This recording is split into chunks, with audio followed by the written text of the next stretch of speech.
کا خیال رکھنا، دوسروں کا لحاظ رکھنا۔ ایک مرتبہ حضرت ابوبکر صدیق رضی اللہ تعالیٰ عنہ کا دور حضرت عمر فاروق رضی اللہ تعالیٰ عنہ حضرت ابوبکر صدیق سے ملنے کے لیے آئے، تو دیکھا کہ دیوار پر ایک فہرست لگی ہوئی ہے اور اس پر نام ہے کہ فلاں آدمی معذور ہے، کمزور ہے، اور اس کی ذمہ داری فلاں شخص نے لی ہے، فلاں بوڑھی ماں ہے، کمزور ہیں، فلاں نے ان کی ذمہ داری لی ہے۔ ایک لمبی فہرست ہے، تو اس فہرست میں حضرت عمر فاروق رضی اللہ تعالیٰ کی نظر پڑی کہ ایک بوڑھی ماں ہے، کمزور ہیں، لیکن ذمہ داری لینے والے کا نام خالی تھا، وہ نام نہیں تھا۔ اس کا مطلب یہ تھا کہ اب تک یہاں کسی نے اس کی ذمہ داری نہیں لی ہے۔ حضرت عمر نے سوچا کہ اچھا کسی نے ذمہ داری نہیں لی تو چلو میں اس بوڑھی ماں کی ذمہ داری لیتا ہوں۔ اب ذرا دیکھیں کہ وہ ماحول کیسا تھا۔ آج ہمارا حال یہ ہے کہ نوجوانوں کے لیے بوڑھے ماں باپ بوجھ بن جاتے ہیں، درد سر بن جاتے ہیں، اور وہاں ماحول یہ تھا کہ پرایوں کو اپنا بنایا جاتا تھا۔ جب حضرت عمر فاروق نے دیکھا کہ نام خالی ہے تو انہوں نے ارادہ کیا کہ چلیں اب اس بوڑھی ماں کی خدمت کی ذمہ داری میں لے لوں۔ اگلے روز نماز فجر کے بعد اس بوڑھی ماں کے گھر پہنچے، دستک دی، دروازہ کھٹکھٹایا اور کہا کہ اماں جان میں خدمت کے لیے آیا۔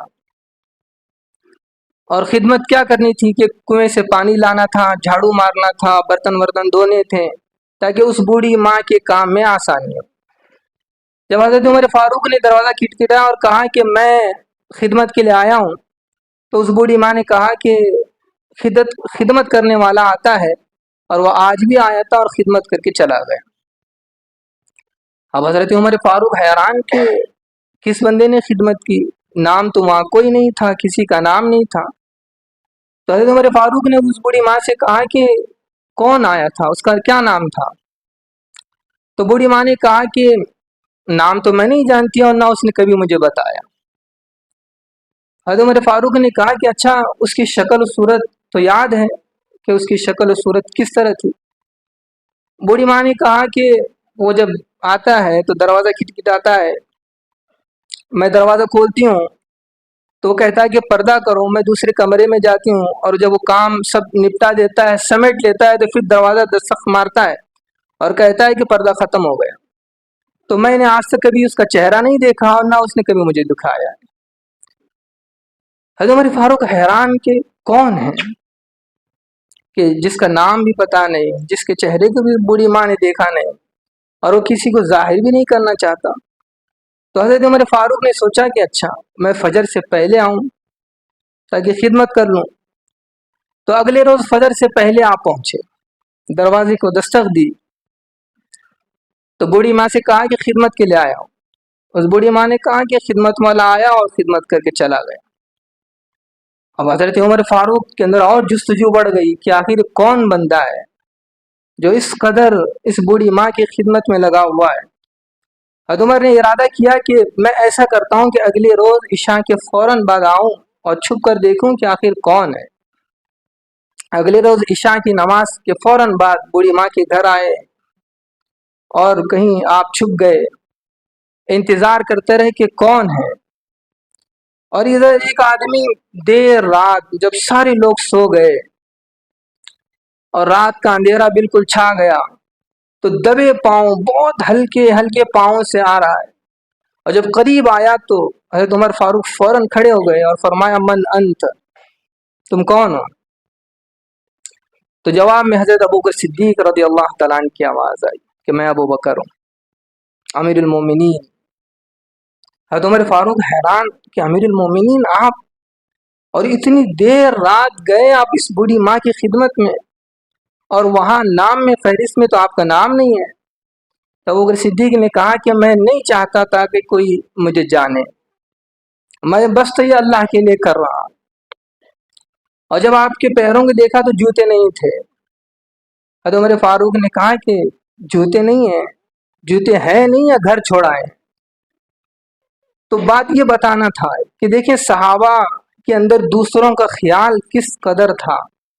ابوبکر صدیق رضی اللہ عنہ کہنے لگے کہ جوتے تو ہیں لیکن گھر چھوڑایا، اس لیے کہ دیر رات ہے، لوگ تھکے آرے سے ہوئے ہوتے ہیں اور انہیں نیند کی ضرورت ہے.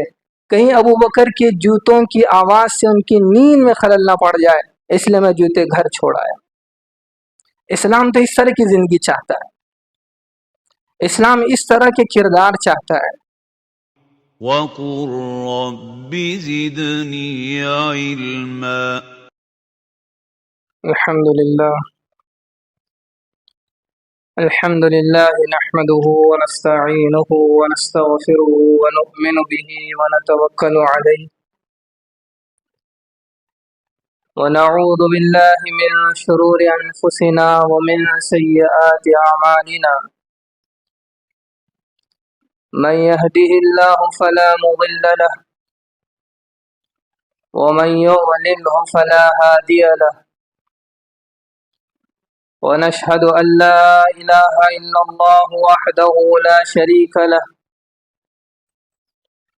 ونشهد أن سيدنا ومولانا محمدا عبده ورسوله الذي أرسل بالحق بشيرا ونذيرا وداعيا إلى الله بإذنه وسراجا منيرا. قال الله تعالى في القرآن المجيد والفرقان الحميد: أعوذ بالله من الشيطان الرجيم. بسم الله الرحمن الرحيم. إنما المؤمنون إخوة.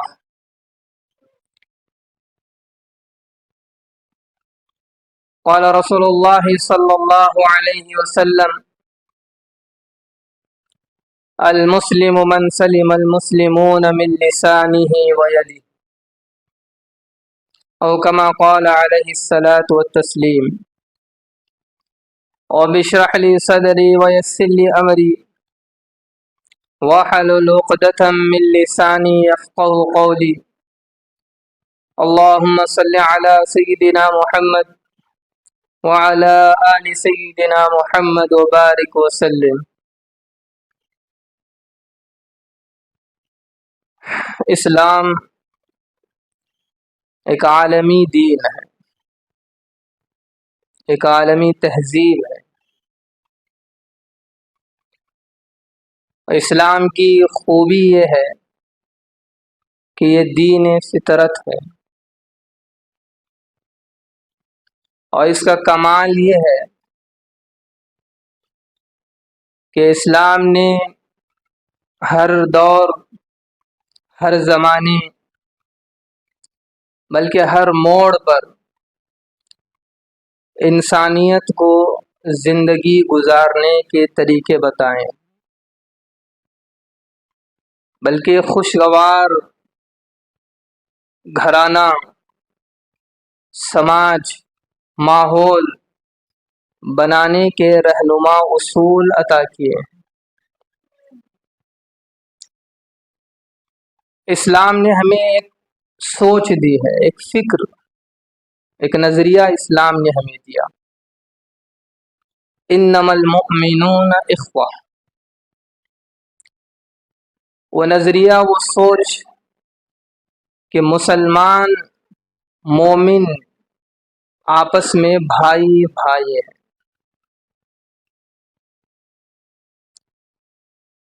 ایک بہت بڑی فکر، ایک بہت بڑی سوچ اسلام نے ہمیں دی. انما المؤمنون اخوہ، کہ مسلمان آپس میں بھائی بھائی ہیں. ایک مسلمان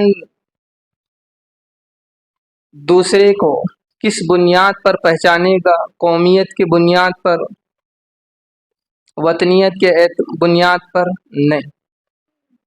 اسلام نے ہمیں سوچ دی کہ مسلمان کا بھائی ہے. قومیت کی بنیاد پر بھائی نہیں ہے، وطنیت کی بنیاد پر ہم ایک دوسرے کے بھائی نہیں ہیں. ہم ایک دوسرے کے بھائی ہیں ایمان کی بنیاد پر.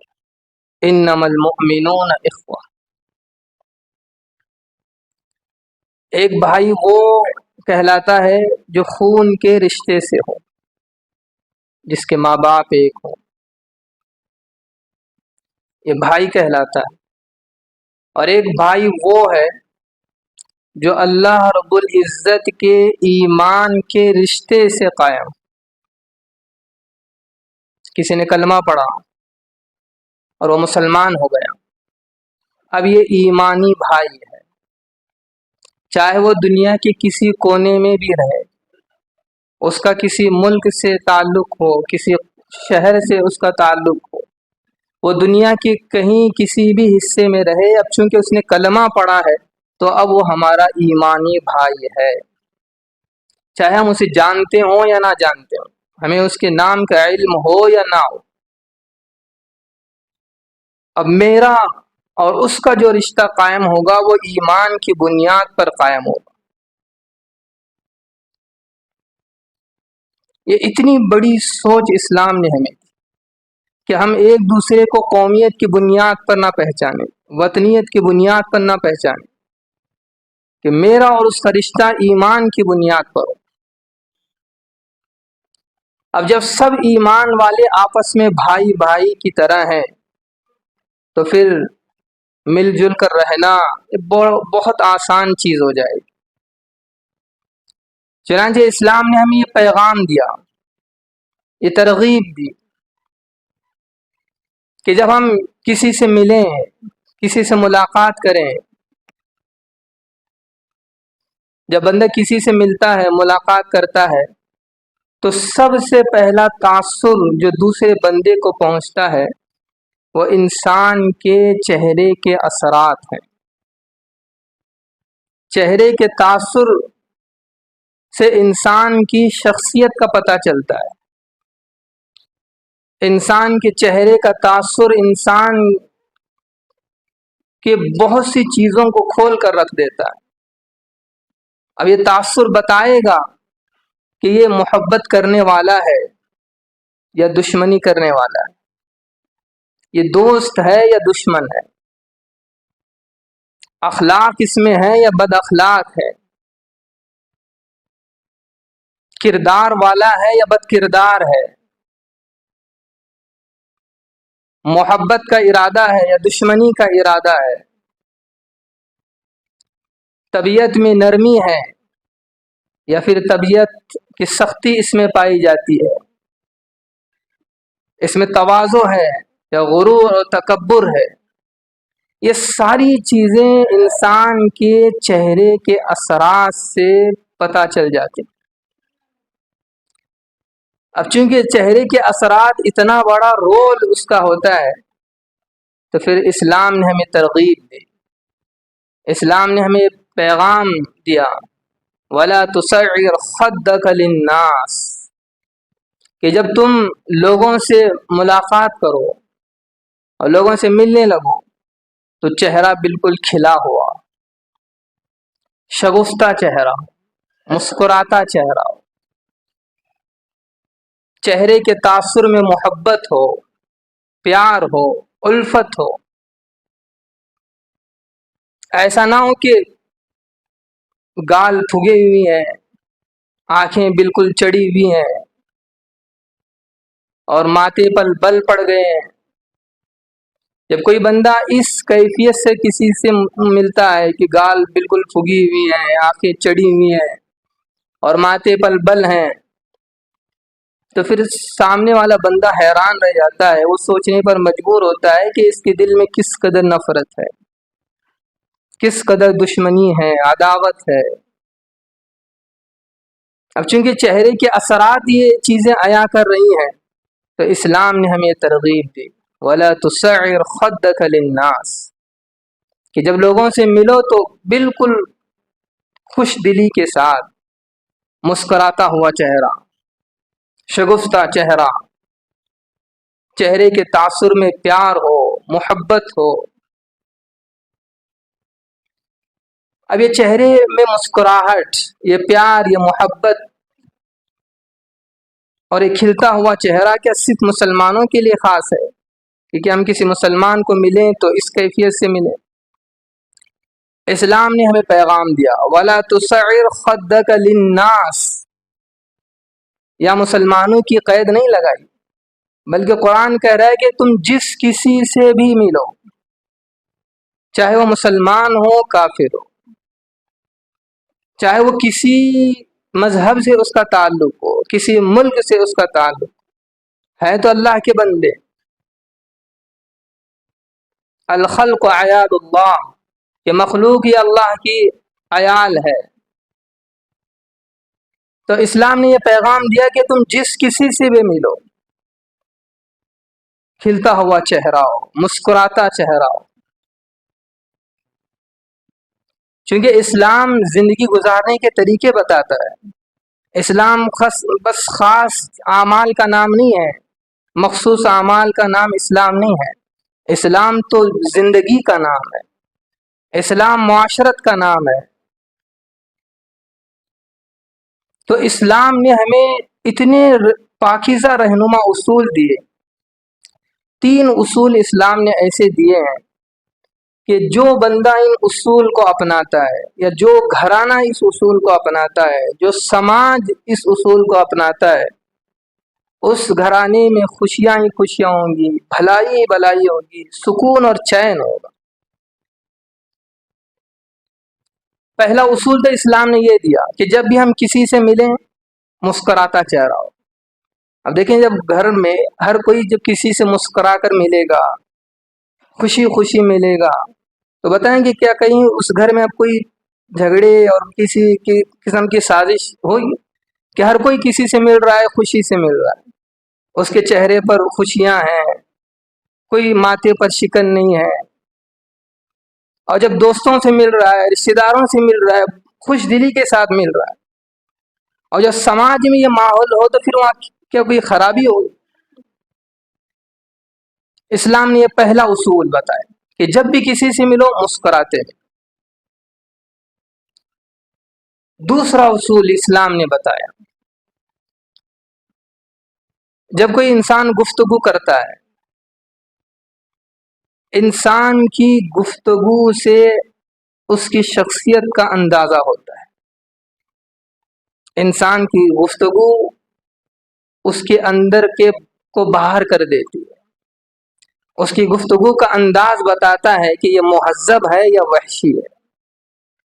انسان کی گفتگو یہ بتاتی ہے کہ یہ اخلاق اس میں ہے، یہ بد اخلاق ہے، یہ کردار کا پاکیزہ ہے یا بد کردار ہے۔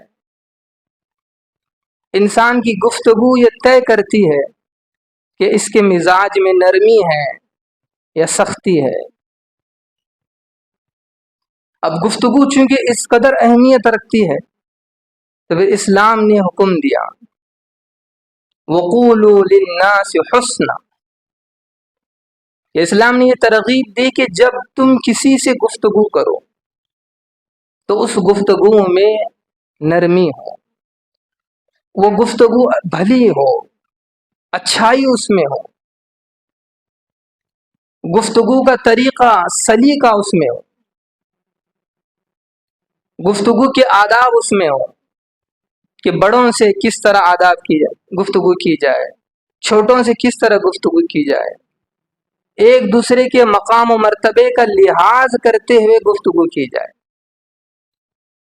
اور گفتگو میں پیار ہو، محبت ہو، نرمی ہو، تواضع ہو، انکساری ہو، اس کے لب و لہجے سے تکبرانہ اور مغرورانہ لہجہ ظاہر نہ ہو،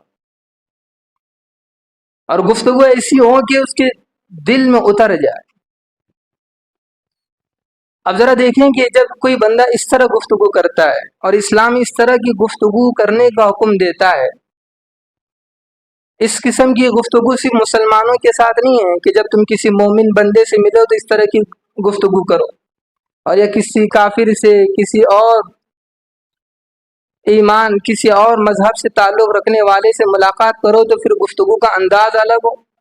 قرآن کہتا ہے وَقُولُوا لِلنَّاسِ حُسْنًا، تم جس کسی سے بھی ملو تمہاری گفتگو کے اندر اچھائی ہو، بھلائی ہو، نرمی ہو، پیار اور محبت اس میں چھلکتا ہو۔ اب دیکھیں جب گھر میں یہ ماحول ہو گفتگو کا کہ ہر بندہ دوسرے کے ادب و احترام، اس کے مقام و مرتبے کے لحاظ سے گفتگو کر رہا ہے، باپ سے گفتگو ہو رہی ہے تو اس کے ادب و احترام کے ساتھ، ماں سے گفتگو ہو رہی ہے اس کے مقام و مرتبے کے اعتبار سے، بھائی سے گفتگو ہو رہی ہے، چھوٹے بھائی سے، بڑی بہن سے، چھوٹی بہن سے، جب ہر کوئی اس گفتگو میں اپنی گفتگو میں دوسرے کے مقام و مرتبے کا لحاظ کر کے گفتگو کرتا ہے تو بتاؤ کہ پھر اس گھر میں کوئی جھگڑا فساد ہوگا، ماحول خراب ہوگا، کہ سماج میں کوئی برائی ہوگی، کہ ہر کوئی سامنے والے کے مقام و مرتبے کو ملحوظ رکھ کر گفتگو کر رہا ہے۔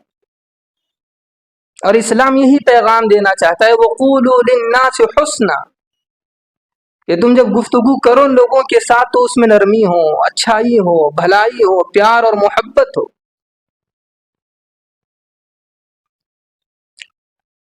تیسرا اصول جو شریعت نے ہمیں دیا ایک خوشگوار ماحول اور گھرانہ اور سماج بنانے کے لیے، یہ بہت اہم رہنما اصول شریعت نے ہمیں دیا، وہ یہ ہے کہ آدمی اپنی برائی سے دوسروں کو بچائے رکھے، اپنے شر سے، دوسروں کے شر سے بچنا نہیں بلکہ اپنے شر سے دوسروں کو بچائے۔ انسان کے اندر شر بھی ہے اور بھلائی بھی ہے، خیر بھی ہے، اچھائی بھی ہے، کیونکہ انسان شر اور برائی کا مجمع ہے۔ کوئی ایسا انسان نہیں ہے کہ جس میں بس بھلائی بھلائی ہے، خیر ہی خیر، اس میں شر نہ ہو۔ جس ذات میں صرف بھلائی ہو، صرف خیر ہو، صرف اچھائی ہو تو پھر وہ فرشتے کہلاتے ہیں۔ فرشتوں میں صرف بھلائی ہوتی ہے، صرف خیر ہوتا ہے، ان کے اندر کوئی گناہ کا مادہ نہیں ہوتا، کوئی شر کا مادہ نہیں ہوتا۔ گناہ کرنا تو دور کی بات، گناہ کا ارادہ اور خیال بھی ان میں نہیں آتا، اس لیے وہ فرشتے کہلاتے ہیں، اس لیے کہ ان کے اندر صرف بھلائی ہے۔ اور جس ذات میں صرف شر ہو، صرف برائی ہو اور صرف خباثت ہو پھر اسے شیطان کہیں گے۔ شیطان میں کوئی اچھائی نہیں ہے، کوئی خیر اس میں نہیں۔ اور جس ذات میں شر بھی ہو، بھلائی بھی ہو، خیر بھی ہو اور برائی بھی ہو، نیکی بھی ہو اور گناہ بھی ہو، پھر اس مجموعے کا نام انسان ہے۔ تو انسان میں دونوں کیفیات ہیں۔ اب یہاں اسلام ہمیں یہ پیغام دیتا ہے کہ چونکہ انسان کے اندر شر بھی ہے تو تیسرا اصول اسلام ہمیں یہ دیتا ہے کہ ہم اپنے شر سے دوسروں کو محفوظ رکھیں۔ انسان کو پتہ ہے کہ میرے اندر یہ برائی ہے، میرے اندر یہ خرابی ہے، کہیں میری اس خرابی کا دوسروں کو نقصان نہ پہنچے۔ مثلا جی چاہتا ہے کہ کسی کا مذاق اڑائیں، کسی کی عزت سے کھیلیں، کسی کی پگڑی اچھالیں، یا یہ کہ کسی کی کمزوریاں، کسی کے عیوب، کسی کی کوتاہیاں ہاتھ لگ گئیں، اب جی چاہ رہا ہے کہ اسے برسر عام لوگوں میں رسوا کیا جائے، ذلیل کیا جائے۔ اب یہاں اسلام یہ کہتا ہے کہ تمہارے اندر یہ جو برائی ہے، اس برائی سے اس شخص کو بچاؤ، یہ نہیں کہ اس کی برائی برسر عام کرو۔ اسلام یہ کہتا ہے کہ اب تمہارے اندر یہ جو برائی ہے، تم کسی کو ذلیل کرنا چاہ رہے ہو، کسی کو رسوا کرنا چاہ رہے ہو، تم اپنی اس برائی سے اس شخص کی حفاظت کرو۔ ذرا دیکھیں کہ اسلام نے کیسی تعلیمات دی ہیں۔ اب بتائیں کہ جب کوئی بندہ اپنے شر سے دوسروں کو محفوظ رکھنے کی کوشش کرے گا، اسے پتہ ہے کہ میرے اندر یہ برائی ہے، میرے اندر جھوٹ بولنے کی برائی ہے، میرے اندر لوگوں کی عیوب دیکھنے کی برائی ہے، اب وہ ان برائیوں سے دوسروں کو بچانے کی کوشش کر رہا ہے کہ میری اس برائی سے اس کو نقصان نہ پہنچے، تو کیا اس گھر میں کبھی جھگڑا ہوگا؟ کہ کبھی اس معاشرے میں فساد ہوگا؟ کہ ہر کوئی اس بات کی فکر میں رہے کہ میری اس برائی سے دوسروں کو نقصان نہ پہنچے۔ دیکھیں شریعت نے کتنی پاکیزہ تعلیمات دیں۔ اگر کوئی چاہتا ہے کہ میرا گھر خوشگوار رہے، ماحول خوشگوار رہے، سماج خوشگوار رہے، تو اسلام نے 3 اصول بتائے. ایک کہ جب کسی سے ملو تو ہنستا ہوا چہرہ ہو، کھلتا ہوا چہرہ ہو، اور جب گفتگو کرو تو سامنے والے کے ادب و احترام کے ساتھ، اس گفتگو میں اچھائی ہو، پیار ہو، محبت ہو. اور تیسرا اصول جو شریعت نے ہمیں بتایا وہ یہ کہ ہم اپنی برائی سے دوسروں کو بچانے کی کوشش کریں. اور مسلمان کے اندر یہ صفات ہونی چاہیے. مسلمان کی صفت یہ ہے کہ وہ ہمیشہ اپنی ذات سے دوسروں کو نقصان پہنچانے سے بچتا رہتا ہے. نبی علیہ السلام نے مسلمان ہونے کی تعریف بیان فرمائی: المسلم من سلم المسلمون من لسانه ویدہ. مسلمان وہ ہے جس کے زبان اور ہاتھ سے دوسرا مسلمان محفوظ رہے. نبی علیہ السلام نے کتنی اہم بات کی طرف توجہ دلائی کہ جب ہم کسی کو تکلیف پہنچاتے ہیں، یا تو وہ زبانی ہوتی ہے یا تو پھر وہ فعلی ہوتی ہے. اور نبی علیہ السلام نے حدیث مبارکہ میں ان دونوں چیزوں کا ذکر فرمایا کہ زبان کا ذکر بھی فرمایا اور ہاتھ کا ذکر بھی فرمایا. زبان کا ذکر نبی علیہ السلام نے پہلے فرمایا. اس میں حکمتیں ہیں، اس لیے کہ زبان سے کسی کو تکلیف پہنچانا یہ بہت آسان ہے، بہت آسان ہے. زبان سے کسی کو تکلیف پہنچانا بہت آسان. کسی کو تکلیف پہنچانے کے لیے طاقت کی ضرورت ہے. اگر کسی کو تھپڑ مار دیں تو امکان ہے کہ وہاں سے پھر 2-3 ریٹرن آ جائیں. لیکن زبان، ایک کمزور آدمی بھی طاقتور آدمی کو اپنی زہریلی زبان سے اس کے دل کو زخمی کر سکتا ہے. ایک چھوٹا آدمی بھی بڑے اور طاقتور آدمی کے دل کو دکھا سکتا ہے. ایک چھوٹا اپنے کسی بڑے کو اپنی زہریلی زبان سے اس کے دل کو دکھی کر سکتا ہے. اور زبان سے کسی کو تکلیف دینا اتنا آسان ہے کہ جس کو تکلیف دی جا رہی ہے اس کا سامنے رہنا بھی ضروری نہیں ہے. اب بندہ وہاں بیٹھا ہے، یہاں اس کے راز کو کھول رہا ہے، اس کے عیوب کو اچھال رہا ہے، اس کی عزت کو داغدار کر رہا ہے. اس لیے نبی علیہ السلام نے سب سے پہلے زبان کا تذکرہ فرمایا کہ مسلمان وہ ہے کہ جس کی زبان اور ہاتھ سے دوسرا مسلمان محفوظ رہے.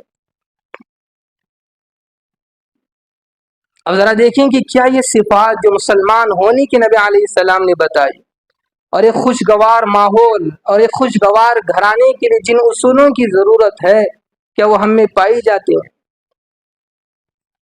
نبی علیہ السلام کی زندگی کو دیکھیں کہ کس قدر ایک دوسرے کا خیال کیا جاتا تھا، ایک دوسرے کا لحاظ. حدیث میں آتا ہے کہ حضرت عائشہ صدیقہ رضی اللہ تعالیٰ فرماتی ہیں کہ ایک مرتبہ دیر رات میری آنکھ کھل گئی تو دیکھا کہ نبی علیہ السلام بستر سے بہت آہستہ اور نرم اور ہلکے ہلکے قدم رکھتے ہوئے نکل رہے ہیں. حضرت عائشہ رضی اللہ تعالیٰ کی جب نظر پڑی تو آپ نے نبی علیہ السلام سے پوچھا کہ اللہ کے رسول کیا بات ہے کہ آپ اس طرح چل رہے ہیں کہ بالکل دبے پاؤں اور بستر سے بالکل ایسا اٹھ رہے ہیں؟ تو نبی علیہ السلام نے فرمایا، نبی علیہ السلام حضرت عائشہ رضی اللہ تعالیٰ عنہ کو پیار سے حمیرہ بلایا کرتے تھے. تو آپ نے کہا، حمیرہ، چونکہ تم آرام کر رہی تھی اور میں تہجد کے لیے اٹھنا چاہ رہا تھا، مجھے خیال ہوا کہ میرے اٹھنے سے کہیں تمہاری نیند میں خلل نہ پڑ جائے، اس لیے میں اس طرح یوں اٹھ رہا تھا اور دبے پاؤں چل رہا تھا. سید الاولین والآخرین، اللہ کے بعد جن کا مقام و مرتبہ، اور اس قدر اپنی بیوی کا خیال کہ کہیں میرے اٹھنے سے ان کی نیند میں کوئی فرق نہ پڑ جائے، کہ میری آہٹ سے ان کی نیند خراب نہ ہو جائے. اور ہمارا حال یہ ہے کہ کچھ ہمیں مقام و مرتبہ مل جائے، کچھ حیثیت ہمیں مل جائے، کچھ علم آ جائے، کچھ ہنر آ جائے اور کچھ ڈگری وگری ہاتھ لگ جائے یا کچھ پیسہ ہاتھ آ جائے تو پھر اب ہم یوں سمجھتے ہیں کہ لوگ ہمارا خیال کرنا چاہیے، لوگوں کو اب ہمارا خیال کرنا چاہیے۔ وہ یہ بھول جاتے ہیں کہ ہم لوگوں کا خیال کریں، وہ چاہتے ہیں کہ وہ ہمارا خیال کریں۔ اور یہ نبی علیہ السلام ہیں کہ بستر سے یوں اٹھ رہے ہیں کہ کہیں حضرت عائشہ صدیقہ رضی اللہ تعالیٰ عنہ کی نیند میں کوئی خلل نہ آ جائے۔ دوسروں کا خیال رکھنا، دوسروں کا لحاظ رکھنا۔ ایک مرتبہ حضرت ابوبکر صدیق رضی اللہ تعالیٰ عنہ کا دور، حضرت عمر فاروق رضی اللہ تعالیٰ عنہ حضرت ابوبکر صدیق سے ملنے کے لیے آئے تو دیکھا کہ دیوار پر ایک فہرست لگی ہوئی ہے اور اس پر نام ہے کہ فلاں آدمی معذور ہے، کمزور ہے، اور اس کی ذمہ داری فلاں شخص نے لی ہے، فلاں بوڑھی ماں ہے، کمزور ہیں، فلاں نے ان کی ذمہ داری لی ہے۔ ایک لمبی فہرست ہے، تو اس فہرست میں حضرت عمر فاروق رضی اللہ تعالیٰ کی نظر پڑی کہ ایک بوڑھی ماں ہے، کمزور ہیں، لیکن ذمہ داری لینے والے کا نام خالی تھا، وہ نام نہیں تھا۔ اس کا مطلب یہ تھا کہ اب تک یہاں کسی نے اس کی ذمہ داری نہیں لی ہے۔ حضرت عمر نے سوچا کہ اچھا کسی نے ذمہ داری نہیں لی تو چلو میں اس بوڑھی ماں کی ذمہ داری لیتا ہوں۔ اب ذرا دیکھیں کہ وہ ماحول کیسا تھا۔ آج ہمارا حال یہ ہے کہ نوجوانوں کے لیے بوڑھے ماں باپ بوجھ بن جاتے ہیں، درد سر بن جاتے ہیں، اور وہاں ماحول یہ تھا کہ پرایوں کو اپنا بنایا جاتا تھا۔ جب حضرت عمر فاروق نے دیکھا کہ نام خالی ہے تو انہوں نے ارادہ کیا کہ چلیں اب اس بوڑھی ماں کی خدمت کی ذمہ داری میں لے لوں۔ اگلے روز نماز فجر کے بعد اس بوڑھی ماں کے گھر پہنچے، دستک دی، دروازہ کھٹکھٹایا اور کہا کہ اماں جان میں خدمت کے لیے آیا۔ اور خدمت کیا کرنی تھی کہ کنویں سے پانی لانا تھا، جھاڑو مارنا تھا، برتن دھونے تھے تاکہ اس بوڑھی ماں کے کام میں آسانی ہو۔ جب حضرت عمر فاروق نے دروازہ کھٹکھٹایا اور کہا کہ میں خدمت کے لیے آیا ہوں تو اس بوڑھی ماں نے کہا کہ خدمت کرنے والا آتا ہے، اور وہ آج بھی آیا تھا اور خدمت کر کے چلا گیا۔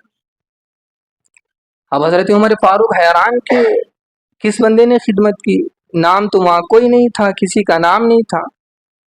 تو حضرت عمر فاروق نے اس بوڑھی ماں سے کہا کہ کون آیا تھا، اس کا کیا نام تھا؟ تو بوڑھی ماں نے کہا کہ نام تو میں نہیں جانتی اور نہ اس نے کبھی مجھے بتایا۔ حضرت عمر فاروق نے کہا کہ اچھا اس کی شکل و صورت تو یاد ہے کہ اس کی شکل و صورت کس طرح تھی؟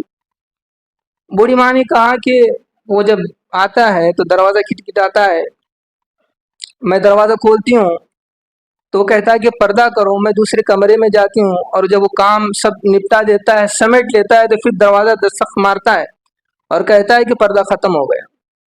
تو میں نے آج تک کبھی اس کا چہرہ نہیں دیکھا اور نہ اس نے کبھی مجھے دکھایا۔ حضرت عمر فاروق حیران کہ کون ہے کہ جس کا نام بھی پتہ نہیں، جس کے چہرے کو بھی بوڑھی ماں نے دیکھا نہیں اور وہ کسی کو ظاہر بھی نہیں کرنا چاہتا۔ تو حضرت عمر فاروق نے سوچا کہ اچھا میں فجر سے پہلے آؤں تاکہ خدمت کر لوں۔ تو اگلے روز فجر سے پہلے آپ پہنچے، دروازے کو دستک دی تو بوڑھی ماں سے کہا کہ خدمت کے لیے آیا ہوں۔ اس بوڑھی ماں نے کہا کہ خدمت والا آیا اور خدمت کر کے چلا گیا۔ اب حضرت عمر فاروق کے اندر اور جستجو بڑھ گئی کہ آخر کون بندہ ہے جو اس قدر اس بوڑھی ماں کی خدمت میں لگا ہوا ہے۔ حضرت عمر نے ارادہ کیا کہ میں ایسا کرتا ہوں کہ اگلے روز عشاء کے فوراً بعد آؤں اور چھپ کر دیکھوں کہ آخر کون ہے۔ اگلے روز عشاء کی نماز کے فوراً بعد بوڑھی ماں کے گھر آئے اور کہیں آپ چھپ گئے، انتظار کرتے رہے کہ کون ہے۔ اور ادھر ایک آدمی دیر رات جب سارے لوگ سو گئے اور رات کا اندھیرا بالکل چھا گیا تو دبے پاؤں بہت ہلکے ہلکے پاؤں سے آ رہا ہے، اور جب قریب آیا تو حضرت عمر فاروق فوراً کھڑے ہو گئے اور فرمایا من انت، تم کون ہو؟ تو جواب میں حضرت ابوبکر صدیق رضی اللہ تعالیٰ عنہ کی آواز آئی کہ میں ابو بکر ہوں، امیر المومنین، حضرت عمر فاروق حیران کہ امیر المومنین آپ، اور اتنی دیر رات گئے آپ اس بوڑھی ماں کی خدمت میں، اور وہاں نام میں فہرست میں تو آپ کا نام نہیں ہے۔ تو ابو بکر صدیق نے کہا کہ میں نہیں چاہتا تھا کہ کوئی مجھے جانے، میں بس تو یہ اللہ کے لیے کر رہا۔ اور جب آپ کے پیروں کو دیکھا تو جوتے نہیں تھے۔ حضرت عمر فاروق نے کہا کہ جوتے نہیں ہیں، جوتے ہیں نہیں یا گھر چھوڑا ہے؟ تو بات یہ بتانا تھا کہ دیکھیں صحابہ کے اندر دوسروں کا خیال کس قدر تھا۔ حضرت ابو بکر صدیق رضی اللہ عنہ کہنے لگے کہ جوتے تو ہیں لیکن گھر چھوڑایا، اس لیے کہ دیر رات ہے، لوگ تھکے آرے سوئے ہوئے ہوتے ہیں اور انہیں نیند کی ضرورت ہے، کہیں ابو بکر کے جوتوں کی آواز سے ان کی نیند میں خلل نہ پڑ جائے، اس لیے میں جوتے گھر چھوڑایا۔ اسلام تو اس طرح کی زندگی چاہتا ہے، اسلام اس طرح کے کردار چاہتا ہے۔ تو 3 صفات اسلام نے ہمیں بتائے، ایک کہ کسی سے ملو تو بالکل کھلے ہوئے چہرے کے ساتھ مسکراتے ہوئے، اور دوسرا جب کسی سے گفتگو کرو تو گفتگو میں نرمی ہو، محبت ہو، پیار ہو، الفت ہو، اور تیسری چیز کہ اپنی ذات سے کبھی کسی کو تکلیف نہ ہو، اس فکر میں رہیں کہ میرے شر سے لوگ محفوظ رہیں، میری برائی سے لوگ محفوظ رہیں۔ لیکن جب یہ 3 صفات ہر آدمی اپنے اندر لانے کی کوشش کرے گا، اور ہر گھرانہ اپنے گھرانے میں ان صفات کو لانے کی کوشش کرے گا، تو پھر اس شخص کی زندگی اور اس گھرانے کی زندگی خوشحال ہوگی۔ اسلام اس طرح کا لائف اسٹائل چاہتا ہے۔ اللہ کرے کہ اللہ ہمیں ان 3 صفات کو اپنانے کی توفیق عطا فرمائے، ان صفات کو زندگی میں لانے کی اللہ ہمیں توفیق عطا فرمائے۔ وآخر دعوانا الحمدللہ رب العالمین۔ Thank you for watching. If you found this video helpful, please like, share it with others, and subscribe to our YouTube channel for more insightful Islamic content.